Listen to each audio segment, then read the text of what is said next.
Assalamu alaikum wa rahmatullahi wa barakatuh. Урматтуу көрөрмандар жана угармандар. Алла таалам ар бириңиздердин үй бүлөңүздөргө береке берсин. Алла таалам барыбызды эки дүйнөдө бактылуу кылсын. Бүгүнкү берүүбүздө сиздер менен биргеликте адилеттүүлүк туурасында сөз кылмакчыбыз, урматтуу көрөрмандар. Себеби коомчулукта кайсы бир маселе же болбосо кайсы бир көрүнүш, кайсы бир адамдын кылган иши коомчулукта талкуу жараткан учурда көпчүлүк учурда коомчулук биз адилеттүүлүк кылбай коюп жатабыз. Ошондуктан урматтуу көрөрмандар, бүгүнкү берүүбүздө сиздер менен биргеликте ушул адилеттүүлүк туурасында сөз кылмакчыбыз. Адилеттүүлүк туурасында бир нече аяттарда, ошондой эле хадисте дагы келген. Алла таалам Кур'ан-ы Керимде айтат, азыр сиздерге ошол аяттардын жана хадистердин кээ бирлерин айтып берейин сиздерге. Инналлаха я'муру бил адли вал ихсан дейт. Чындыгында Алла таала адилеттүүлүккө буйруйт деп Алла таала айтып жатат. Жана ошондой эле башка хадисте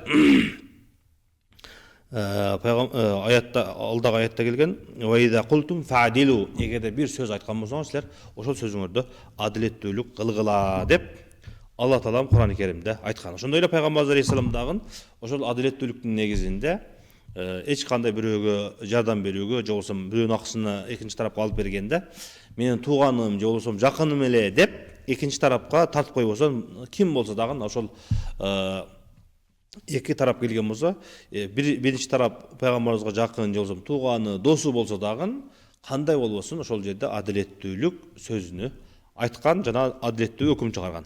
Ошондой эле коомчулукта биз дагы, урматтуу туугандар, кээ бир адамдар эми кээ бирки акыл эси жайында эмес, же болбосо түшүнүгү, же болбосо пампарасаты дейбизби, кандай дейбиз, ой жүгүртүүсү ордунда болбогон адамдардын ой пикирлерин албаганыбызда коомчулук бардыгы, акыл эси жайында адамдардын бардыгы, акылдуу адамдардын бардыгы туура эмес деп көргөн кээ бирки иштер бар. Мисалы үчүн зулумдук, жөн эле турган адамга келип, экинчи адам келип, эч кандай себепсиз келип зулумдук кылып жаткан болсо, бардыгы эле акылдуу адам айтат, ушул биринчи тарап ушул жөн эле турган адамга келип зулумдук кылды. Эч тааныбаган, билбеген экөөнүн ортосунда эч кандай мамиле жок болуп туруп, жөн эле туруп келип зулумдук кылган болсо, ошол акылдуу адамдардын бардыгы айтат, ушул адамга себепсиз жөндөн жөн ушул адам адилетсиздик кылып, зулумдук кылып койду, аза берди деп бардык адамдар өкүм чыгарат. Ошондой эле коомчулукта дагы бир иш болгондо, урматтуу бир туугандар, коомчулук кээде ошол негизи акыл эси жайында адамдар өкүм чыгарганда же болбосо бир сөз айтканыбызда адилеттүү сөз айтышыбыз керек. Чындап эле ушул адам жөн эле турган жеринен эгерде тааныбаган болсо, жөндөн жөн эле жолдо баратып эле экинчи адамга зыян берип койду, туура эмес кылды, ушул көрүнүш туура эмес деп айтабыз. Же болбосо кайсы бир адам өзүнүн ата энесине, же болбосо баласына, же болбосо мамлекеттик мүлккө кол салып жаткан болсо, бирөөнүн акысына кирип жаткан болсо, бизге ачык айкын белгилүү нерселерди элдин бардыгы эле ошол нерсени туура эмес деп айтабыз. Туура эмес кылды, ошол туура эмес кылган адам жоопко тартылыш керек, өзүнүн жазасын алыш керек деп айтабыз. Кээде бирок ушундай нерсе болуп калып жатат бүгүнкү күндө. Интернетте, өзгөчө интернетте талкуу болгондо кайсы бир адам бир жаман иш кылган болсо, ошол маселе жаман иш туурасында эмес, ошол кээ бир адамдардын кээ бирки нерселерге ичиндеби, оюндабы туура эмес ою болгондугу үчүнбү, жанагы коомчулукта маселе жараткан ишке эмес, балким ошол адамдын көрүнүшүнө, ичиндеги душмандыгы бардыгы үчүн жанагы кылган иши эмес эле адамдын ошол көрүнүшү же болбосо өчүнү алгысы келген нерсени гана сүйлөп, бирок жанагы негизги максат болгон нерсени айтпай койгондугу чындыгында бул өкүнүчтүү. Адилетсиздик болуп эсептелет. Кээ бир адамдардын арасында болуп калышы мүмкүн эми. Кой ошол чулогу менен жүз дегендей, толук кээ бир адамдардын арасында ушундай адилетсиздиктер болот. Бирок коомчулуктун көпчүлүгү, мисалы үчүн кечээки жанагы бир аялдан, эжеден баңгизаттар чыгыптыр. Баңгизаттар чыккан экен эле, ал эже оронгон экен. Баңгизат туурасында эч кандай сөз жок, элдин бардыгы эле ошол эженин оромолу жана ал ошол өзүнүн эле оромолу эле калбастан, ошонун жанындагы ошого алакасы бар, же болбосо ислам динине алакасы бар адамдардын бардыгы, сакалжандар, оронгондордун бардыгы сакалжандардын бардыгы деп элдин бардыгы эле ошол баңгизат жөнүндө эч кандай сөз жок. Эми карап көрүңүздөр.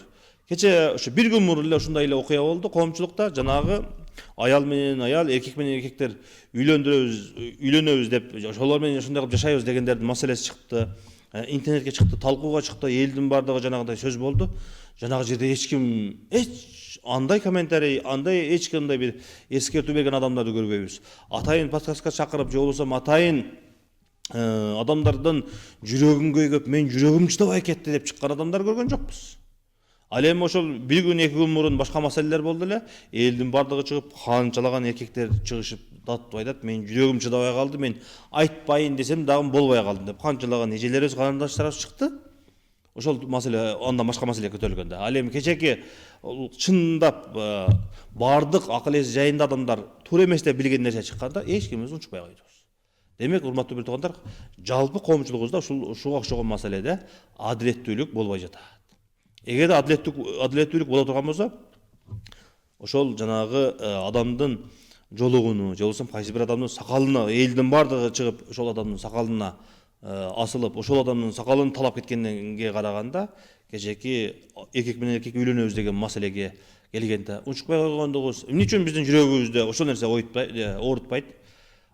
Бир эженин сумкасынан, же болбосо мүйүнөн баңгизат чыгып калган экен, оромол деп элдин бардыгы ошол нерсеге киришип калды. Мисалы үчүн, элдин акысына киргендерди көрүп жатабыз. Канчалаган миллиондорду, миллиарддарды элдин акысын жеп коюпту деген сөз чыгат.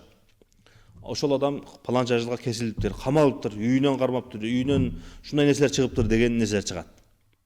Эч кимибиз келип ошол адамдардын чоң ууру галстук кийген экен эле, костюм кийген экен эле, же болбосо жанагы пара алып жаткан жерден кармалган эжелер чыкты, пара алып жаткан жеринен мугалимдер чыкты, пара алып жаткан жеринен врачтар чыкты. Элдин бардыгы келип ушул ак кийимчендер деп врачтардын бардыгын айткан болсо айтабыз, жок, силер адилетсиздик кылып койдуңар дейбиз. Мугалимдер, эгерде мугалимдердин арасынан жанагындай директорлордун арасынан пара алган, садиктерде, мектептерде акча чогулткан маселе чыгып калып атты, пара алган маселелер чыгып калды. Ошол жерде мугалимдердин бардыгын сөгүп жатып калган болсок, адилетсиздик болот да. Ошондой эле башка адамдар дагы, эгерде кайсы бир адам урмучат адамданбы, кайсы бир сакалжан адамдан дагы, эгерде кандайдыр бир туура эмес иш, кандай бир туура эмес кыймыл аракет болгон болсо, ошол оронгондордун бардыгыны, сакалжандардын бардыгыны сөгүп жатып калгандыгыбыз бул чындыгында адилетсиздик. Ошол туура эмес кылган ишини айтайлык. Кээ бирки мугалимдердин арасынан чыгып калып жатат, туура эмес кылган иши. Кээ бирки врачтардын арасынан чыгып калып жатат. Кээ бирки аттуу баштуу саясатчылардын арасынан чыгып калып жатат. Ошол бир адамдын ишинен, же болбосо кайсы бир кыймыл аракеттен, кайсы бир туура эмес иштен ошол тараптагы элдин бардыгыны жаман, же болбосо ошол тараптагы элдин бардыгын сөгүп жатып калгандыгыбыз чындыгында бул адилетсиздик. Алла Таалам бизди ата энеңерди сыйлагыла, бирөөнүн акысын жебегиле дегендей, элиңерге, жериңерге кызмат кылгыла дегендей эле сүйлөгөн сөзүбүздө дагы адилеттүү болгула деп Алла Таалам бизге баарыбызга буйрук кылган. Ошондуктан урматтуу бир туугандар, биз ошол өзүбүзгө жаккан иштерди кылганда кандай адилеттүүлүктү талап кылсак, өзүбүздүн акыбызды алганда адилеттүүлүктү талап кылабыз биз. Мен базардан ушундай 1 килограмм картошкага акча төлөдүм, 1 килограмм картошка беришиң керек дейбиз. Эгерде 800 грамм, 700 грамм берип туруп, ошол таразыдан 300 грамм бекитип бизден жашырып калган болсо, ошол жерде кыямат башталып кетет, тополоңго беребиз биз. Сен ошол менин акыман 300 грамм картошканы, же болбосо ошол жерде 300 грамм унду, кайсы бир мен алган товардан сен канча граммын бербей койдуң, кыянаттык кылдың, сен адилеттүүлүк кылбай койдуң деп тополоң кылабыз. Ал эми азыркындай маселеге келгенде, бирөөнүн акысына кирип кеткенибизде, же болбосо кайсы бир коомчулугубузда, кайсы бир коомчулуктун бир бөлүгүнө, жалаң бардыгына адилетсиз сөз айтып койгонубуз дагы бул туура эмес болуп айтылат. Ошондуктан Алла Таала дагы бир Кур'ан аятта мындай дейт: "Инналлаха я'муру ан туаддул аманати ила ахлиха ва иза хакамтум байнан наси ан тахкуму бил адл. Инналлаха ни'ма я'идукум бих. Инналлаха кана сами'ан басира." Ошондой эле эгерде адамдардын арасында кандай бир өкүм чыгара турган болсоңор, адилеттүү өкүм чыгаргыла деп Алла Таалам Кур'ан-ы Керимде айтып жатат. Ошондой эле урматтуу бир туугандар, нике маселесинде дагы Нике маселесине келгенде дагы көпчүлүк учурда биз ошол 2-3 күндөн бери, бир жумадан бери, 10 күндөн бери жалпы коомчулукта талкуу болуп жатат. Талкуу болгондо, урматтуу бертугандар, эмнегедир биз ушул жерде дагы жанагы мен айтып жаткан маселе кайсы бир адамдардын же болбосо өтө азчылыктын оюну, же болбосо бир ислам дининде же болбосо акылга туура келбей турган нерсени айткан жерибиз жок. Жалпы ал мусулманбы, мусулман эмеспи, ислам динин карманабы, карманбайбы, бирок жалпы адамдар бар, акыл эси жайында адамдар бардыгы бирдей келишкен нерселерди айтып жатабыз биз. Мисалы үчүн азыркы биз айткан жанагы аял менен аял үйлөнүш керек, эркек менен эркек үйлөнүш керек дегенди акыл эси жайында адамдардын бардыгы бирдей туура эмес деп билишет. Ойноштук кылганды, зына кылганды жалпы бардыгы туура эмес, күнөө иш, жаман иш деп билишет. Бирок адилеттүүлүккө келгенде, так сөздү, адилеттүүлүк сөздү талап кылынганда көпчүлүк учурда биз жанагы ошол жерде адилеттүүлүк кылбай коюп жатабыз. Нике маселесине келгенде, мисалы үчүн, нике маселесине келгенде адамда ошол таза нике менен жашаган болсо, жана таза нике менен жашабаса, эки эле нерсесинде негизги нерсе айырма бар да. Таза никесине алып аял менен эркек жашаганда жоопкерчилик мойнуна жүктөлөт. Нике менен жашаймын деген сөз, сен менен бирге жашаймын, бала чакалы болгон болсом, үй бүлөмү караймын, сен менин көзөмөлүмдөсүң, менин кармагымдасың, сени карашым керек, багышым керек деген анын аркасындагы жоопкерчиликтер жатат. Ошол эле учурда никесиз ошол аял менен эркектин ортосундагы мамиле болгон болсо, жоопкерчилик жок. Каалаган убагында ошол амалды кылып коюшу мүмкүн, каалаган убакта таштап кетиши мүмкүн, эч кандай Кудайдын астында дагы, адамдардын астында да мен эч кандай жоопкерчилигим жок дейт. Неге десе, менин сен экөөбүздүн ортобузда нике, таза келишим, таза ниет жок дейт дагы, орто жолдо таштап кете берет. Эми ошол нике маселесине келгенде дагы жалпы адамдардын бардыгы, көпчүлүгүбүз жанагы акыл эси жайында эместерди эске албаганда, адамдардын бардыгы туура эмес деп билген нерсени зынага же болбосо ошол бузукулукка келгенде адамдардын өзүнүн ыктыярыда. Аны тим эле койбойсуңарбы, өзү ар бир адам өзү каалагандай жашайт дейт дагы. Ал эми нике туурасына келгенде, никесин айтканда, нике менен жашаш керек да дегенде жок. Анда болбой калат деп жанагындай адилетсиз сөздү айтып койгонубуз чындыгында туура эмес. Ошондуктан Алла Таала Кур'ан-ы Керимде айтканда, урматтуу бертугандар, адилеттүүлүккө буйруганда өзгөчө сөздү дагы вайда култу фадилу, эгерде бир сөз айта турган болсоңор, ошол сөзүңөрдө силер адилеттүү сөздү айткыла. Ал жака же бул жака тартып койбостон ортодогу туура чечимди айткыла деп бекеринен буйрулган эмеспиз.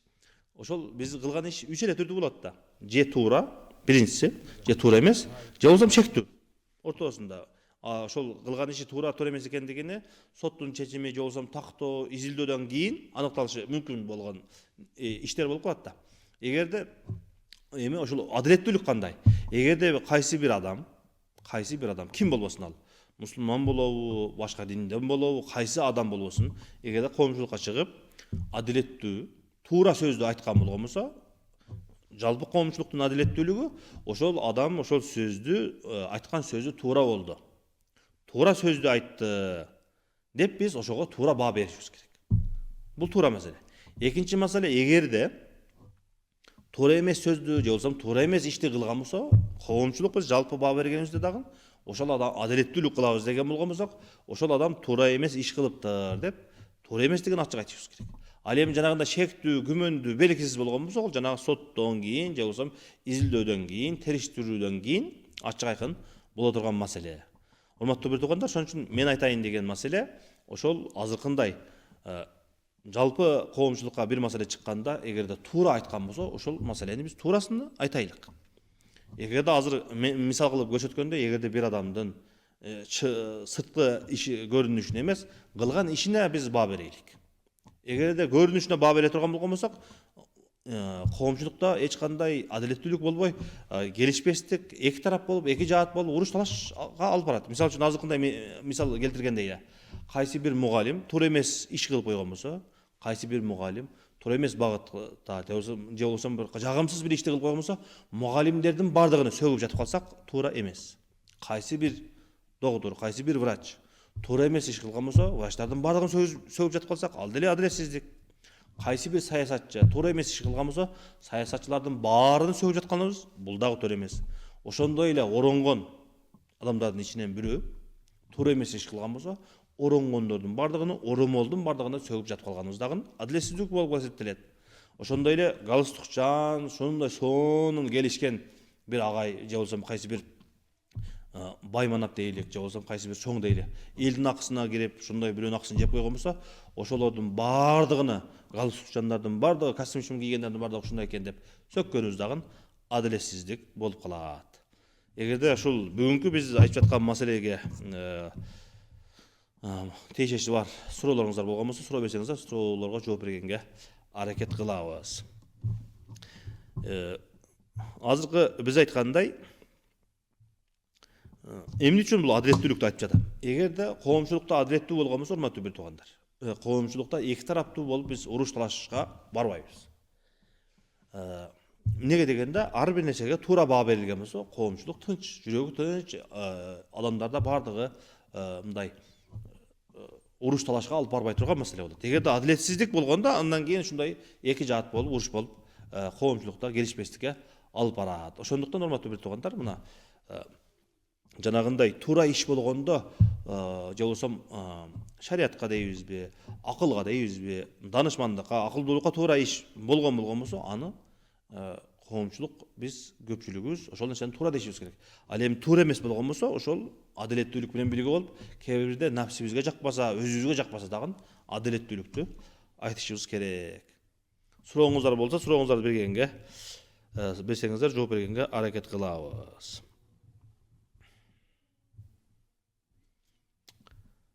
Эгерде урматтуу бир туугандар, адилеттүүлүк болгон болсо, жанагы коомчулукта эки жаат болуп урушпастан, ошол ар түрдүү пикир болсо дагы, адамдардын арасында бул табигый нерсе. Кээ бир адамдар ой пикири мындай, кээ бир адамдардын ой пикири мындай болсо дагы, ошол бул интернеттеги эле жанагы эки жаат болуп урушкандык интернеттеги эле нерсе эмес. Бул коомчулукта бири-бири менен мамиле кылганда, жолдон өтүп баратканда, кошуна айыл-айыл, регион болуп уруш талаш болуп кетип атат интернетте. Ошондуктан эң биринчиси ошол сөзүбүздө адилеттүүлүк болгон болсо, анан биздин арабызда, урматтуу бир туугандар, уруш талаш келишпестиктен алыс болуп, бири-бирибиз менен ынтымакта болобуз. Уулду болгондо же кыздуу болгондо сөзсүз түрдө кой союп керекпи, же ошол акчаны ниет кылып муктаж болгон адамдарга берип койсок болобу? Сүннөткө ылайык уул бала төрөлгөн болсо эки кой, кыз бала төрөлгөн болсо бир кой союп акыйка кылгандык бул сүннөткө ылайык жакшы амалдардан болуп эсептелет. Ошол эми аны максаты эмне? Ошол бала төрөлгөндө Алла таалам бала апаттардан, кырсыктардан сактасын, кыйынчылыктардан сактасын, ден соолугу чың болсун деп жакшы ниетте, жакшы ойдо, максатта ошол Алла тааланын ыраазычылыгы, коргоосу максат кылынып, тилек кылынып, ушундай курбанчылык кылып Алла тааланын үчүн садака иштер кылынат. Ошондуктан пайгамбарыбыз алейхиссалам көргөзгөндөй кылгандык бул эң жакшы амал болуп эсептелет. Пайгамбарыбыздын сүннөтү дагы аткарылат, ошол балага арналган жакшы иш дагы ишке ашат. Тууган урук, коло кошуналар келет. Ошол акыйканы кылгандык сүннөткө ылайык пайгамбарыбыз алейхиссаламдын, биздин ата бабаларыбыз деле илгертен кылып келген нерсе, бул өтө жакшы амал. Ошондуктан ар бир нерсени өзүнүн ордунда кылган жакшы. Садаканы өзүнчө кыласыз, акыйканы өзүнчө кылгандыгыңыз бул сүннөткө ылайык, шариатка ылайык, биздин каада салтыбызга ылайык жакшы амал болуп эсептелет. Assalamu alaikum ustoz. Эгер бирөөнүн таштап кеткен баласын багып алса, өзүнүн атына жаздырып алган, бирок баланын дарегин билбейт, сооп күнөө жагы кандай болот? Бала чоңойгондо эми акыйкатты айтып жеткириш керек. Өз негизи бирөөнүн баласын бирөө өзүнүн атына жаздырып алгандыгы шариат боюнча жакшы эмес, өз негизи. Бирок азыр эми ошол нерсе жазылып калыптыр. Эми барып ошол нерсени аттан чыгарып таштайлык, сен балага барып сенин атаң эмес бул деп кичинекей баланы жанагындай аргасыз орто жолдо калтыргандагы жакшы эмес. Ошондуктан эми акыйкат бала чоңойгондон кийин балага ошол акыйкат айтылып айтылат. Ага чейин бирок жанагындай жаш баланы арсар кылып орто жолдо таштап койгон жакшы эмес. Ошондой атыма жаздырып алсам болобу деген болгон болсоңуз, эгерде атыңызга, өзүңүздүн атыңызга өткөрүп алган жакшы болбой калат. Менин балам деп алганча. Ал эми кылып койгон болсоңуздар, оны азыр эртең барып ошону атты чыгарып ташташ керек деп жанагы балага айтыш дагы азыр шарт эмес. Эгерде кылынып калган болсо. Устаз, тахажжуд намазынан пайдасын айтып кетсеңиз жакшы болмок. Тахажжуд намазыны, урматтуу бир туугандар, бул пайгамбарлардын кылган ибадаттары. Эгерде кимде-ким түнкү намазга, тахажжудка турган болсо, ошол адамдын жүзүндө нур болот, күнүмдүк жашоосунда береке болот, кылган сөзүн дааватында, айткан сөзүндө береке болот, өтүмдүү болот, күнүмдүк жашоосунда береке болот. Ошондуктан пайгамбарыбыз алейхиссалам осиятында, ошондой эле Алла Таалам Кур'ан-ы Каримде дагы кумул лейла илля калила деп, ошол Кур'ан-ы Каримде дагы түнкү намазга турганга, жана ошондой эле эртең мененки фажр убактындагы, багамдат убактындагы, ошого чейинки убакыттагы берекелүү экендигинде, ошол убактагы дуалар кабыл болот дегендигинде дагы көптөгөн хадистерде, аяттарда келет берекелүү убакытта. Ошондуктан тахажжудка ошол багамдаттан астыңкы убакыт эң берекелүү, дуалар кабыл боло турган убакыт. Эгерде кайсы бир адамда кандай бир муктаждык болгон болсо, ар бирибизде эле муктаждык бар, ошол ар бирибиз өз негизи сүннөткө ылайык, ибадатка ылайык, мусулман адам катары, имандуу адам катары багамдаттан астын тахажжудка туруп дуа кылгандыгыбыз, намаз окугандыгыбыз бул сүннөткө ылайык чыныгы мусулмандын амалы болуп эсептелет. Ассаламу алейкум устаз, баламды хафиз болушу үчүн кандай амалдарды кылышым керек, канча жаштан медресеге бериш керек? Баланы Кур'ан-ы Каримди Кур'ан жатташ үчүн ошол кичинекейинен баштап ошол малым саныны, араб тилин окутуп, Кур'анды жаттаганды, окуганды окутуп, жаштайынан канчалык жаш үйлөнүп баштаган болсо ошончолук жакшы болот. Бул маселе баланы Кур'анды жаттатып, ушуну илимдүү, билимдүү болуш үчүн bir gün, 2 günde, же болбосо 1 жыл, 2 жылда болуп кала турган нерсе эмес. Бул bir ömürlük программа катары кабыл алыш керек муну. Bir ömürlük. Ошондуктан кимде-ким баласы келечекте Кур'ан-ы Каримди жаттаган, Кур'ан-ы Каримди билген, Кур'ан илимдерин билген, өзгөчө жаттаган бала болушун кааласа, кичинекейинен ошол баланын жашоосуна, ойногонуна, досторуна, жеген тамагына өзгөчө көңүл буруп, кичинекейинен окутуп, сабыр кылып, устаз ошол балага устаз таап, ага чейин үйдө кичинекей болгон болсо, үйдө өзгөчө энелер, эгерде энеси үйдө өзгөчө көңүл бурган болсо, ошол мугалимдикинен дагы, же болбосо ошол окуткан устаздыгынан дагы кээде өтүп кетет. Ошондуктан өзгөчө эне көңүл буруш керек, сабыр кылыш керек. Баланы окутканга, жардам бергенге, сабыр кылганга, күндүгө бир аздан болсо дагы, күндүгө бир аздан болсо дагы, бир сөздөн болсо дагы жаттатып, аракет кыла берсеңиз, Кудай кааласа, ошол бир деңгээлге жетип, бала Кур'ан жаттаганга, ошол окуганга жүрөгү бир ачылып калган болсо, Кудай кааласа, андан кийин жеңил болуп, ошол Кур'ан жатташ, Кур'ан илимдерин окуш жеңил болуп калат. Бирок ошого чейин сабыр кылыш керек. Күн сайын окутуп, жаттатып, кайталатып, күн сайын ошол нерсени жанагы базарда, магазинде иштегенибизде кантип жазабыз. Ар бир алган акчабызды жазабыз, бейген акчабызды жазабыз, күн сайын пайдасын жазабыз, зыянын жазабыз, жылдын аягында жазабыз, неменин, жуманын аягында жазабыз, айдын аягында жазабыз, кандай эсептейбиз? Акчабызды бирөөгө берип койбойн, акчабызды бирөөгө банкрот болуп калбайын деп кандай аракет кылабыз? Баланы тарбиялаганда дагы, балабыздан чоң алым, илимдүү адам, кыйын адам болуп чыксын десек дагы, ошондой көңүл бурушубуз керек. Ассаламу алейкум устаз, мен багамдат намазда тура албай жатам. Эмне кылсам? Эң негизгиси, урматтуу бир туугандар, багамдатка туруш үчүн эрте жатышыбыз керек. Эрте көпчүлүк учурда саат 1, 2, 3 жатабыз дагы, эрте менен багамдатка тура албай кыйналабыз. Ошондуктан эң биринчиси эрте жатышыбыз керек. Анан телефонду коюшубуз керек, жандагы адамдарга эскертиш керек. Капилетте калып, ошондой күн сайын багамдатта окубагандыгыбыз, бул капилетте калгандыгыбыз, нурдан алыстагандыгыбыз, эрте мененки ырыскыдан калгандыгыбыз болуп эсептелет. Ошондуктан урматтуу бир туугандар, өзүбүздү жаныбыздагыларга дагы телефонго коюп, аларга эскертип, же болбосо атаңызга, апаңызга, бүт тууганыңызга, аялыңызга, күйөөңүзгө айтып, намазга турганга аракет кылышыбыз керек. Assalamu alaikum. Мешіттегі давашыларға чай беріп, қоноқтап қойсақ болабы? Болот, өте сооптуу иш болот. даватка чыккандарга, илим алгандарга, ошол Алла Тааланын жолунда кызмат кылгандарга тамак бергендик, жакшы иштерди кылгандык, алардын дуасын алгандык бул эң жакшы амалдардан болуп эсептелет. Ошондуктан адамдар акчасыны көрүп жатасыздар. Кайсыл жактарга иштетип жатышат, кандай керексиз жакка 1 мүнөттө, 2 мүнөттө түтүн болуп жок боло турган нерсеге иштетип жатышат. Күнөө боло турган иштеге иштетип жатышат. Пайдасыз жакка, зыян жакка ичип, чегип, кандай жаман жактарга иштетип жатышат. Мындай элге, адамдарга, муктаждарга, аалымдарга, мугалимдерге, элге пайдасы тийген адамдарга мындай жакшылык кылгандык бул өтө жакшы амалдардан болуп эсептелет. Ассаламу алейкум. Мезги жытылган жай намазды өтөсө болобу? Эч кандай маселе жок. Жай намазды эгерде эскирген болсо өттөп койсо болот. Бирок эми азыр жанагындай синтетика болгондуктан эгерде айыл жергесинде эмес, шаарга жакын жерде болсоңуздар, абаны өтө булгайт. Ошондуктан кайсы бир нерсеге иштетип койгонуңуздар жакшыраак. Аны өтөсөңүздөр жанагындай жаман жыт чыгат, башка адамдарга зыян тийет.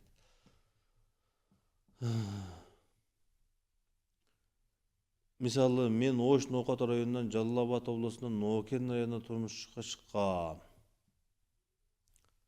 Bir устаздан сурасам, толук окуйт деди. Ал дагы билмеди, 7 жыл кыйналганымдан сурасам, касыр кылып окуйсуз деди. Ошону түшүнбөй жатам. Ошондо мен намаздарымды толук окуймунбу дейт. Ош Жалал Абадын сиз кайсыл жерде дейсиз? Эгерде сиз турмушка чыгып, Жалал Абадка баргандан кийин ошол сиз Жалал Абадтык болуп эсептелесиз да. Ошол жака турмушка чыгып кеткенден кийин сиздин негизги үйүңүз ошол жак болуп эсептелет. Ноокатка баргандабы? Биз немеге чейин канча километр болот экен өзү негизи? 120 километрден алыспы? Ошол өзүңүздүн жашаган жериңизден ар жака кеткен болгон болсоңуз, ошол өзүңүздүн үйүңүздөн кеткенден кийин мусафир болуп эсептелет да. Сиз ошол туруктуу жашап калган жериңиз ошол жер. Ноокен сиздин туруктуу жашаган жериңиз болуп эсептелет. Ассаламу алейкум. Менин жолдошум ичет. Бир ичкенде 10 күн, 12 күн ичет. Ичип жатып акырында кыйналат, бакырат, үйдө тынчтык болбой калат. Суроо, мени төсөккө чакырат, мен барбай, ошонун артынан жаңжал болот. Шу боюнча жооп берсеңиз. Урматтуу эже карындаштар, апалар. Билбейм сиздер канча балалуу болуп калдыңыздар. Күйөөңүз ичет экен. Эгерде күйөөңүз ошо төшөк маселесине чакырганда барбай койгон болсоңуз, ал бузук жакка барса, жаман жакка барган болсо, андан азыркыдан дагы жаман болушу мүмкүн. Ошол жака барып жаман оорлар жуктуруп кетиши мүмкүн. Андан кайрадан сизге жугуп калышы мүмкүн. Биринчиден. Экинчиден жанагы эми ошол ичет экен, жаман экен деп үй бүлөнү таштап кетиш оңой. Таштап кетсеңиз ошол балдарыңыз эмне болот, үй бүлө эмне болот? Ал азыркы ичип аткан адам андан бетер ичип алкаш болуп өлүп калса эмне болот? Андан да жаман болуп кетсе эмне болот? Башка бирөөнү өлтүрүп койсо эмне болот? Зыяны дагы андан да көбөйүп кетсе кандай болот деген нерсе бар да. Урматтуу бир туугандар, бул дүйнө ушундай экен да. Бул дүйнө сыноо экен. Кээ бир адамдарга жакшы нерсе менен, кээ бир адамдарга жаман нерсе менен, кээ бир адамдарга оору, кээ бир адамдарга керекемби калчылык, кээ бир адамдарга сиз айткан сиздикиндей ушундай ичкен адамдар туура келип калат экен. Кээ бир адамдарга ууру, кээ бир адамдарга чеккен адамдар, нашакор адамдар бар. Кээ бир адамдарга жанагыдай элдин акысын жеген ушундай ар түрдүү жашоо бар экен да. Анан аял эркек болуп турмушка чыккандан кийин дагы ушундай экен.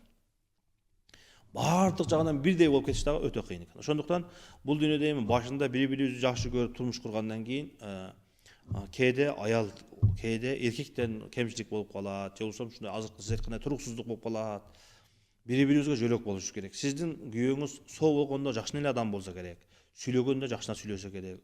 Акыл эсине кирип калганда жакшы эле акыл эсине кирип калат. Кээде инсан өзүнө кармай албай калат, же болбосо жандагы достору бузук болуп калып барып калат. Эми ошол күйөөнү сабыр кылып бери жамандыктан, ичкиликтен бери чыгарып алыш керек да. Эгерде таштап койсоңуз, азыр мен айткандай болушу мүмкүн да. Адамдарды карасаңыздар, коомчулукта да Кээ бир адамдар жолдо болмуш болуп калган адамды алып барып, кийинтип, тазалап, жуунтуп, бир ишке орнотуп, арагын таштатып коюп мактанышат. Мен ушундай жакшы иш кылдым, көчөдөгү бир адамды ушундай кылдым дейт. Кээ бир адамдар жолдо жаткан бир ит мойнуна жанагындай тикенек зым байланып, жанагындай ооруп же болбосо өлөйүн деп жаткан болсо, ошол адамга барышат дагы ал адамды жанагындай ошол итти оорусунан айыктырып сактап калып жардам берет дагы, мен ушундай жакшы иш кылдым деп мактанат.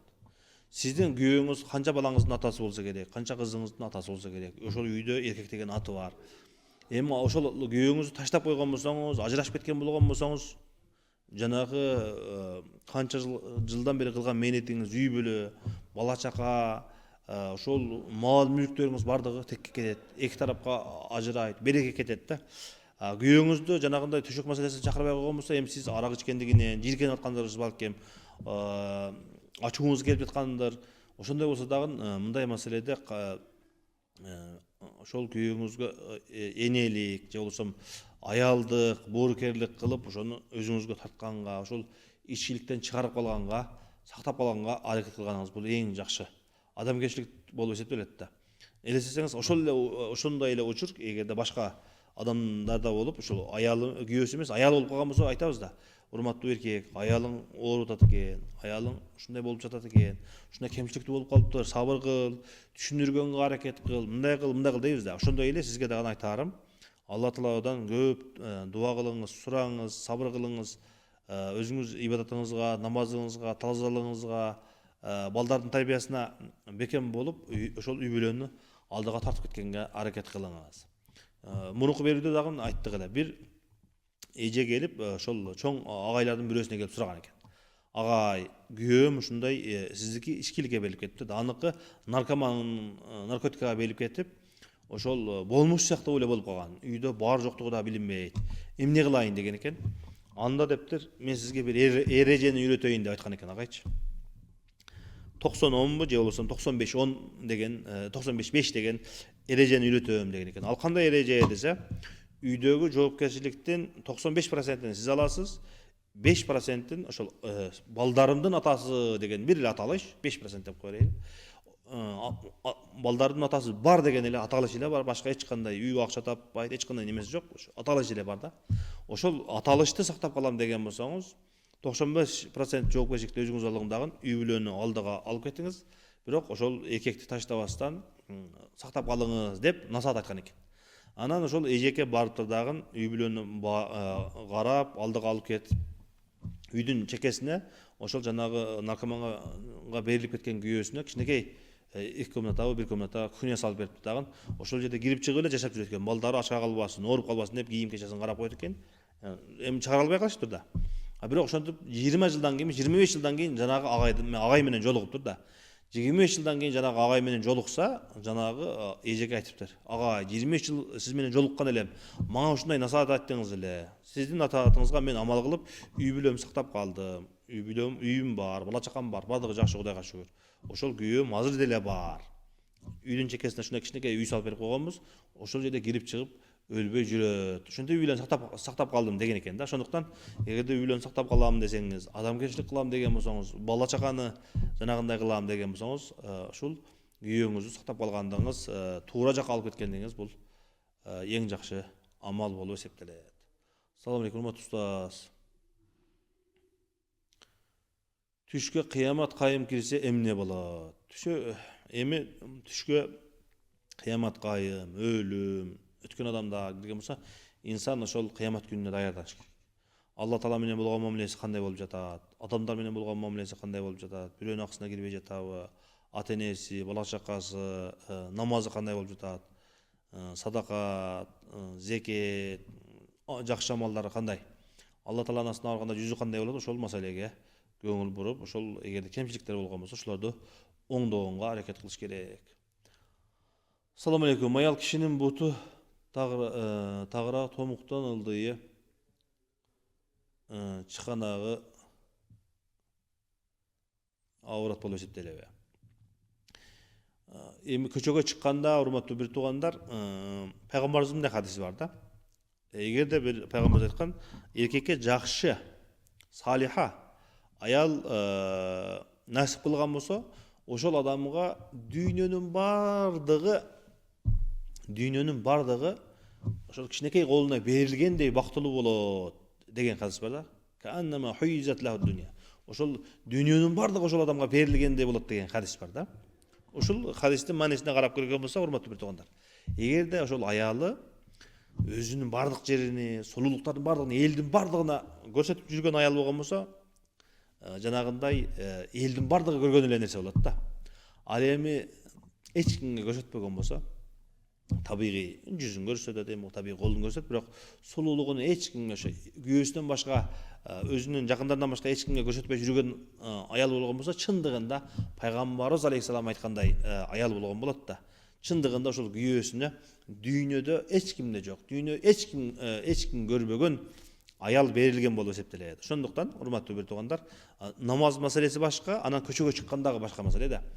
Көчөгө чыккандан кийин ошол пайпакты кийип, ошол бир аз кененирээк кийип, жоолуктарды жакшы кылып, фигураны билиндирбей турган кылып, жүздүн бардыгыны жасанып көчөгө чыкканда ушундай жасанып чыккандык бул шариатка, имандуулукка, ийбалуулукка, адептүүлүккө жатпаган нерсе болуп эсептелет. Көчөгө чыкканда табигый болуп чыккан болсо, бул эч кандай маселе эмес. Ал эми көчөгө чыкканда кийимди чыпыйтып, жүздөрдүн бардык жерин жасанып, элдин бардыгына реклама болуп чыккандык бул жакшы эмес. Кимде ким иманын, уяттуулугун, ийбалуулугун, абийирдүүлүгүн, намустуулугун сактап калам деген болсо, ошол көчөгө чыкканда табигый кийинип, парпыраган кийинип, ошол уяттуу жерлерине, көзгө урунду турган жерлерин бардыгын жаап чыккандык бул исламдан, адептен, уяттуулуктан, имандан болуп эсептелет. Устаз, банкта мурабаха акча салганмын. 1 жыл бою туруп иштесе зекет бербейбизби? Эгерде ошол сиз айткан мурабаха туура багытта иштетилип, ошол шариат багытында иштетилген болсо, урматтуу бир туугандар, ошол акчаңыз зекетке нисапка жетип, ошол зекеттин чегине жеткен болсо, сөзсүз түрдө зекет бересиз. Сиз ошол акчаны бизнес катары иштетиле турган акча болуп жатпайбы? Ошондуктан зекетиңизди бересиз. Бирок ошол сиз чындап, ошол сиз берген акча мурабаха багытында шариат негизинде иштетилген, колдонулган болуш керек. Мубина деген ат китепте барбы? Мубина деген ачык, байин деген ачык айкын деген сөз да, байина дегенчи. Мубина ачыктоочу, ачык айкын деген араб тилиндеги мааниси ушундай да. Анан жаман ат эмес, жакшы эле ат. Жакшы эле ат, мааниси жаман эмес, жакшы эле ат. Андан кийинки суроону берсеңиздер. Ассаламу алейкум. Чын дүйнөдө каза болгондор намаз окуйбу? Чын дүйнөдө каза болгондор. Чын дүйнөдө каза болгондор намаз окуйбу? Сурооңузга түшүнбөдүм. Башка кийинки суроону бере берсеңиздер. Суроого түшүнбөдүм. Кийинки суроону берсеңиздер болот. Бүгүн биз, урматтуу бир туугандар, мен сиздерге эстетип айтып коеюн. Эмне жөнүндө сөз кылып жатабыз? Адилеттүүлүк туурасында сөз кылып жатабыз. Коомчулукта кайсы бир жерде, урматтуу бир туугандар, кайсы бир иш, кайсы бир көрүнүш, кайсы бир маселе болгондо бир сөздү айтышта, урматтуу бир туугандар, бизге жакса дагы, жакпаса дагы адилеттүү сөздү айтканга, өзгөчө коомчулук бардыгыбыз биригип, адилетсиз тарапка, зулумдук тарапка кеткендигибиз бул туура эмес болуп эсептелет. Ошондуктан, урматтуу бир туугандар, эгерде коомчулукта бир иш болуп, бир адам бир иш кылган болсо, бир маселе жаралган болсо, ошол маселеге адилеттүү сөзүбүздү айтайлык. Адилеттүү сөзүбүздү. Жана башында айткандай, мисал келтирип айттым, кече оронгон эженин үйүнөн наркотикалык бир нерселер чыккан экен. Элдин бардыгы наркотика жөнүндө сөз, эч кандай сөз жок. Элдин бардыгы ошол оронгонду, оромолчондорду, сакалчандардын бардыгын сөгүп жаткандыгы бул адилеттүүлүк болуп эсептелбейт. Башында айтып өткөндөй, эгерде бир мугалим, эгерде бир врач туура эмес иш кылган болсо, врачтардын бардыгын, мугалимдердин бардыгын сөзгө сөккөндүгүбүз бул адилетсиздик болуп эсептелет. Эгерде кайсы бир адам туура иш кылган болсо, туура иш кылыптыр деп айтайлык. Туура сөз айткан болсо, туура сөз деп айтышыбыз керек, адилеттүүлүккө ылайык. Ал эми кайсы бир адам туура эмес иш кылган болсо, ошол иштин өзүнү туура эмес кылды деп, анын динине, же болбосо анын көрүнүшүнө, же болбосо жалпы адамдардын ошол бир багыттагы адамдардын бардыгына сөз тийгизгендигибиз бул adiletsizlik болуп эсептелет. Бүгүнкү берүүбүз дагы урматтуу бир туугандар аягына чыкты. Алла таалам ар бирибизди ар дайым адилеттүү болгонго Алла таалам өзү жардам берсин. Зулумдук кылгандан, адилетсиз өкүм чыгаргандан, адилетсиз сүйлөгөндөн Алла таалам өзү сактасын, коргосун. Алла таалам ар бирибиздин үй бүлөбүздү, бала чакабызды балия, апат, кырсыктардан сактасын. Элибизди, жерибизди, мамлекетибизди Алла таалам сактасын, коргосун. Ар бир үй бүлөгө, мамлекетибизге Алла таалам береке берсин. Кийинки берүүдөн кайрадан жолукканга чейин саламатта калыңыздар. Ассаламу алейкум ва рахматуллахи ва баракатуh.